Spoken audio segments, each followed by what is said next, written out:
Belajar public speaking itu bukan hanya belajar bicara, tapi belajar menyelaraskan antara pikiran, perkataan, dan perbuatan.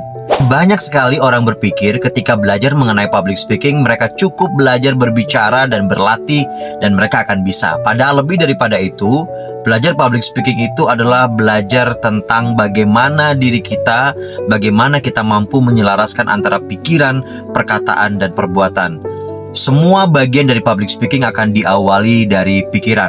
Apa yang kita pikirkan itu akan menentukan bagaimana kesuksesan kita. Makanya muncul dalam bahasan sebelumnya, we become what we think about. Kita akan menjadi seperti apa yang kita pikirkan. Ketika pikirannya sudah jelas, maka ini akan diikuti dengan perkataan yang jelas. Perkataan yang jelas diawali dari pikiran yang jelas. Ketika perkataannya sudah jelas, maka selanjutnya harus dikuatkan dengan perbuatan atau tindakan yang jelas. Dalam public speaking biasanya, ranah pikiran ini adalah ranah menyiapkan bagaimana materi, wawasan, penguasaan, pesan yang ingin kita sampaikan atau gagasan yang ingin kita sampaikan kepada orang lain. Setelah pikiran dan gagasan ini jelas, maka kemudian kita bangun agar lebih mudah kita paham, kita bangun dalam sebuah struktur yang kuat. Struktur ini akan membantu memudahkan kita mentransfer dari pikiran ke perkataan.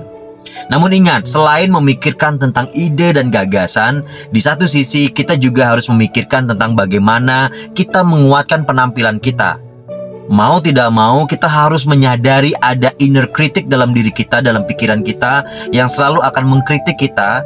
Dan ketika kita tidak mampu untuk berkomunikasi dengan baik dengan inner critic itu, inner critic kita bisa melemahkan kita. Dan ketika kita mampu berkompromi dan bersahabat dengan inner critic kita, maka inner critic kita akan menjadi alarm bagi kita untuk mengingatkan apa yang harus dipersiapkan. Misalnya ketika Anda mau tampil, inner critic Anda mengatakan, kamu belum siap. Sehingga ketika dia mengatakan kamu belum siap, kita langsung bergegas untuk mempersiapkan diri. Tapi kalau kita tidak berhasil berkomunikasi dengan baik dengan inner critic kita, ketika inner critic mengatakan kamu nggak siap, ya sudah, saya nggak siap, berarti saya nggak mau tampil. Ini yang membuat perbedaan yang menentukan di pikiran kita. Setelah pikirannya selesai, baru kemudian kita transfer dalam bentuk perkataan.